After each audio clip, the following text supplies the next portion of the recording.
All right, now let's head on to other markets. Now we see the crypto space still in the red this morning. We see it's extreme greed even further down at 26 points of 100. That's extreme fear in the market. And we see the market cap there sitting at $967.22 billion. That's down about 3.90%. Volume traded in the total crypto space this morning, $76.16 billion. That's up about 16.36%. Bitcoin dominance there sitting at 41.67 points. And we see price of Bitcoin there lost that 23,000 level, now at $21,091, down 0.38%. Volume traded in Bitcoin, we see that $36.93 billion. And let's look at Ethereum now, the king of the altcoins, $1,418. Lost that $1,500 level, down 0.83%. Volume traded $19.59 billion. And we see it's mostly red on the top alts by market cap this morning, with BNB there trading at $242. That's the token for the Binance exchange there, down 0.53%. All right, let's bring in Olumide Adesina now, financial market analyst. Hello, Olumide, good morning. Hello, Ladi, good morning. Thanks for having me. Yes, Olumide, and it's red again, and Bitcoin is looking quite weak today. What are you seeing?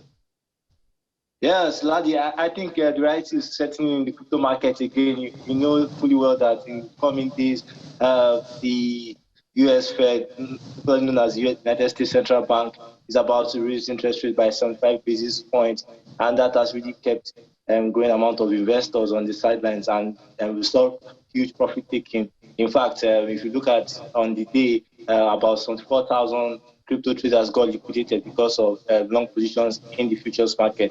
Also, the dynamics is that the U.S. Fed might still hamper on fighting inflation more aggressively. That also affected leading altcoin Ethereum, breaking the critical support level of $1,500. So it's really a bag of sell-offs today, Ladi. Yeah, it's more sell-offs we're seeing. But, some traders are saying, the bottom, seems close. Some say the bottom is still far away from here. But how should that retail investor, be treating the market right now?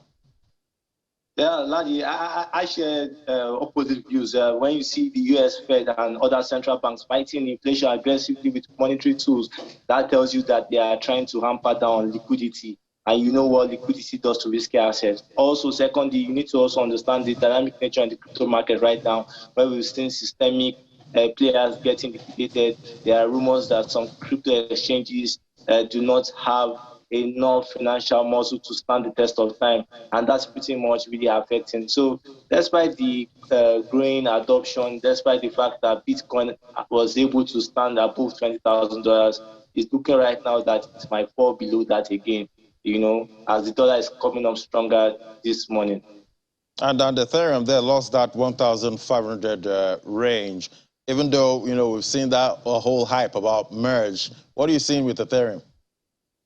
Yeah, you rightly said, despite the rally we saw in Ethereum going as high as 1,600. Yeah, the positive sentiment still arises with Ethereum, but the problem is that investors classify it as risky assets. So when you see the dollar really rising up and you see liquidity crunch coming in, there's no how Ethereum might stand. But you could see that positively Ethereum has recovered faster than many crypto assets. But today's moderation tells you much that a lot of profit taking is.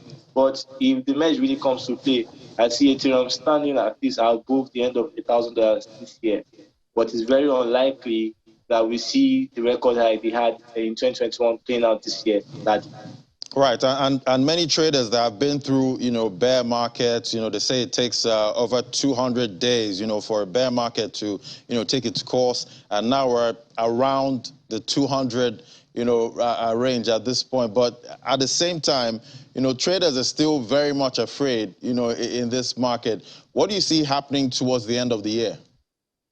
Yeah, for me, I think it's still going to be very bearish. Understanding what the Russians are playing, using energy as a weapon, it tells you that growing amount of investors, particularly in Europe, will focus on core services. They're trying to keep food and energy on the table. So the investments you see in risky assets will definitely moderate. And also, the fact that Nigeria and other African countries are suffering from the wheat restriction by Ukraine, war amplifying, also means that investors also focus more on core services. So I pretty much put the crypto market bearish this year until the US Fed tames inflation, until the Russian war with Ukraine is over. It seems like it's going to be more sell-offs in the market in the long term, Adi. And we see, emerging economies, their currencies are, struggling, at this point. We see how much the Naira is trading for on the parallel exchange. How is crypto playing into, any of these currencies? Well, what we've seen is that growing amounts of retail investors, particularly in Nigeria, are holding their funds in the stable coin. The stable coin is usually backed in US currency. So we've seen people that don't have exposure in the US fiat bank accounts in Nigeria using that for transaction. So we've seen it going as high P2P as high as 650 to 660 naira.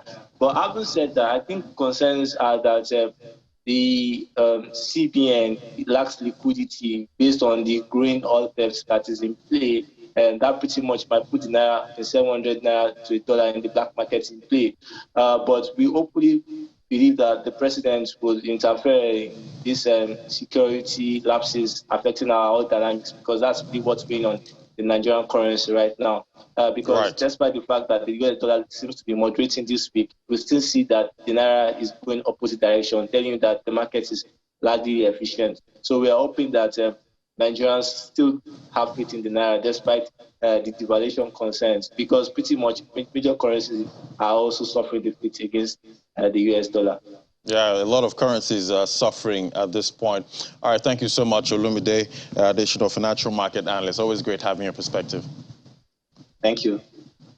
All right, now, so let's look at the top 5 gainers. We see it's a very lean Guinness list we have this morning there with OKB there up by 1.44%, QTerm that's up 0.81%. We see USDP and USDD, both stable coins. They're up, so it shows that traders are actually running into safe haven coins in the crypto market, talking about the stable coins.